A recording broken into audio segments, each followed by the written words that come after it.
Chapter 6. The Beginning of Uncle Andrew's Troubles. "Let go! Let go!" screamed Polly. "I'm not touching you," said Digory. Then their heads came out of the pool and, once more, the sunny quietness of the wood between the worlds was all about them. And it seemed richer and warmer and more peaceful than ever after the staleness and ruin of the place they had just left.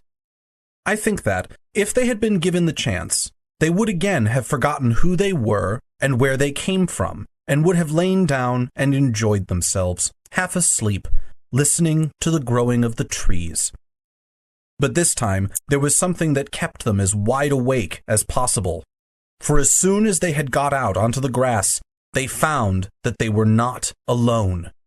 The Queen, or the Witch, whichever you like to call her, had come up with them, holding on fast by Polly's hair. That was why Polly had been shouting out, "Let go!"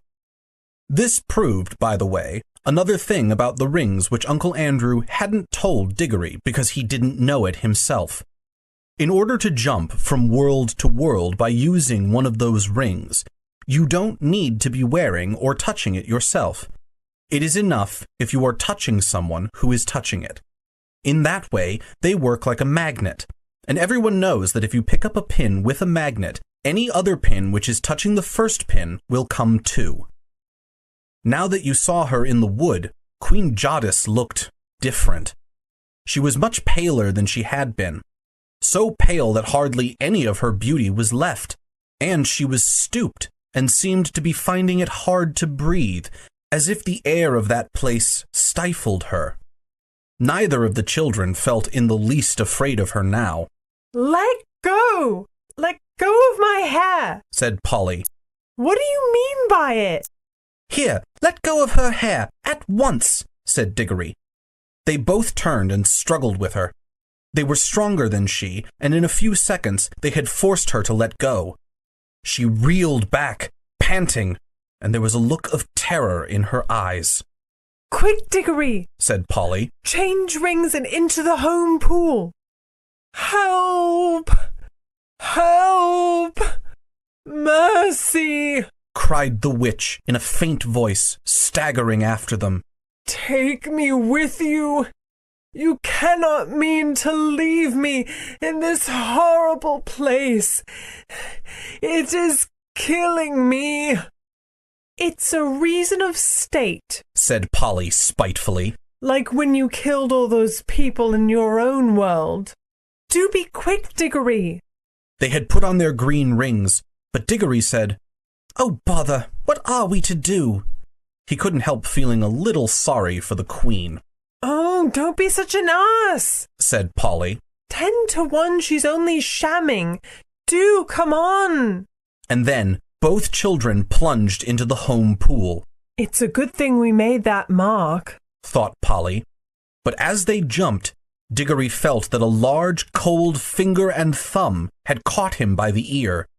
And as they sank down and the confused shapes of our own world began to appear, the grip of that finger and thumb grew stronger. The witch was apparently recovering her strength. Digory struggled and kicked, but it was not of the least use. In a moment, they found themselves in Uncle Andrew's study, and there was Uncle Andrew himself, staring at the wonderful creature that Digory had brought back from beyond the world. And well he might stare. Digory and Polly stared too. There was no doubt that the witch had got over her faintness, and now that one saw her in our own world, with ordinary things around her, she fairly took one's breath away. In Charn, she had been alarming enough.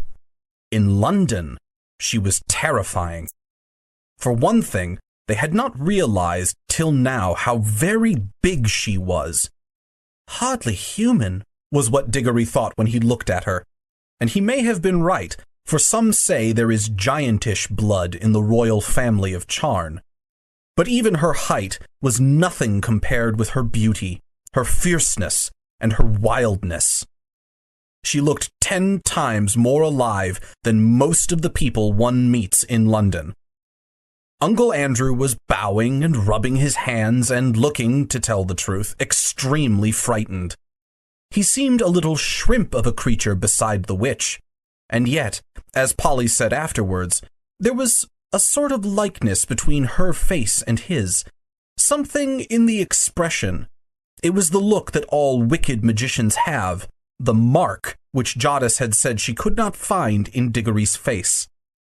One good thing about seeing the two together was that you would never again be afraid of Uncle Andrew, any more than you'd be afraid of a worm after you had met a rattlesnake, or afraid of a cow after you had met a mad bull. Pooh, thought Digory to himself, him a magician? Not much. Now she's the real thing. Uncle Andrew kept on rubbing his hands and bowing. He was trying to say something very polite, but his mouth had gone all dry so that he could not speak. His experiment with the rings, as he called it, was turning out more successful than he liked. For though he had dabbled in magic for years, he had always left all the dangers, as far as one can, to other people. Nothing at all like this had ever happened to him before. Then Jadis spoke. Not very loud, but there was something in her voice that made the whole room quiver. Where is the magician who has called me into this world? Madam, gasped Uncle Andrew, I am most honored, highly gratified, a most unexpected pleasure. If only I had the opportunity of making any preparations, Where is the magician, fool? Said Jadis. I am, madam. I hope you will excuse any, liberty these naughty children may have taken. I assure you, there was no intention. You! Said the Queen in a still more terrible voice. Then, in one stride, she crossed the room, seized a great handful of Uncle Andrew's gray hair, and pulled his head back so that his face looked up into hers. Then she studied his face, just as she had studied Digory's face in the palace of Charn. He blinked and licked his lips nervously all the time. At last, she let him go, so suddenly that he reeled back against the wall. I see, she said scornfully. You are a magician, of a sort. Stand up, dog, and don't sprawl there as if you were speaking to your equals. How do you come to know magic? You are not of royal blood, I'll swear. Well, not perhaps in the strict sense, stammered Uncle Andrew. Not exactly royal, ma'am. The Kettleys are, however, a very old family, an old Dorsetshire family, ma'am. Peace, said the witch. I see what you are. You are a little peddling magician who works by rules and books. There is no real magic in your blood and heart. Your kind was made an end of in my world 1,000 years ago.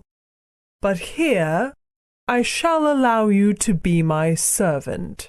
I should be most happy, delighted to be of any service. Pleasure, I assure you. Peace! You talk far too much. Listen to your first task. I see we are in a large city. Procure for me at once a chariot or a flying carpet or a well-trained dragon or whatever is usual for royal and noble persons in your land. Then bring me to places where I can get clothes and jewels and slaves fit for my rank.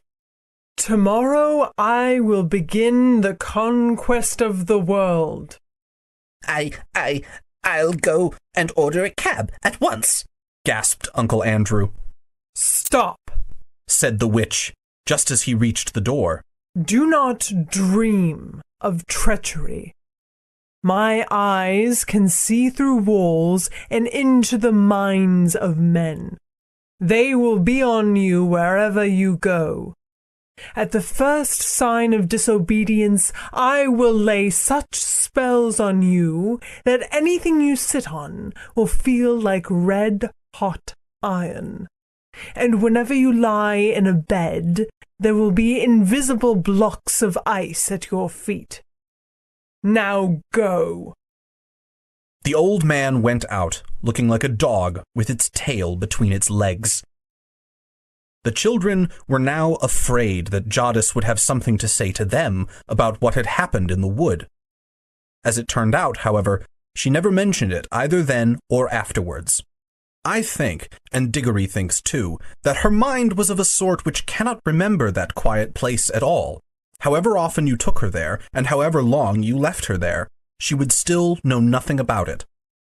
Now that she was left alone with the children, she took no notice of either of them. And that was like her too. In Charn, she had taken no notice of Polly till the very end, because Digory was the one she wanted to make use of. Now that she had Uncle Andrew, she took no notice of Digory. I expect most witches are like that. They are not interested in things or people unless they can use them. They are terribly practical. So there was silence in the room for a minute or two, but you could tell by the way Jadis tapped her foot on the floor that she was growing impatient. Presently, she said, as if to herself, "What is the old fool doing? I should have brought a whip." She stalked out of the room in pursuit of Uncle Andrew, without one glance at the children. "Phew," said Polly, letting out a long breath of relief. "And now I must get home. It's frightfully late. I shall catch it." "Well, do come back as soon as you can," said Digory. "This is simply ghastly, having her here. We must make some sort of plan." "That's up to your uncle now," said Polly. "It was he who started all this messing about with magic." "All the same, you will come back, won't you? Hang it all, you can't leave me alone in a scrape like this." "I shall go home by the tunnel," said Polly rather coldly. "That'll be the quickest way. And if you want me to come back, hadn't you better say you're sorry?" "Sorry?" exclaimed Digory. "Well now, if that isn't just like a girl, what have I done?" "Oh, nothing, of course," said Polly sarcastically. "Only nearly screwed my wrist off in that room with all the waxworks like a cowardly bully. Only struck the bell with a hammer like a silly idiot. Only turned back in the wood so that she had time to catch hold of you before we jumped into our own pool. That's all." "Oh," said Digory, very surprised. "Well, all right, I'll say I'm sorry. And I really am sorry about what happened in the waxworks room. There, I've said I'm sorry. And now do be decent and come back. I shall be in a frightful hole if you don't." "I don't see what's going to happen to you.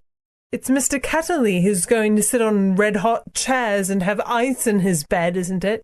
"It isn't that sort of thing," said Digory. "What I'm bothered about is Mother. Suppose that creature went into her room. She might frighten her to death." "Oh, I see," said Polly in a rather different voice.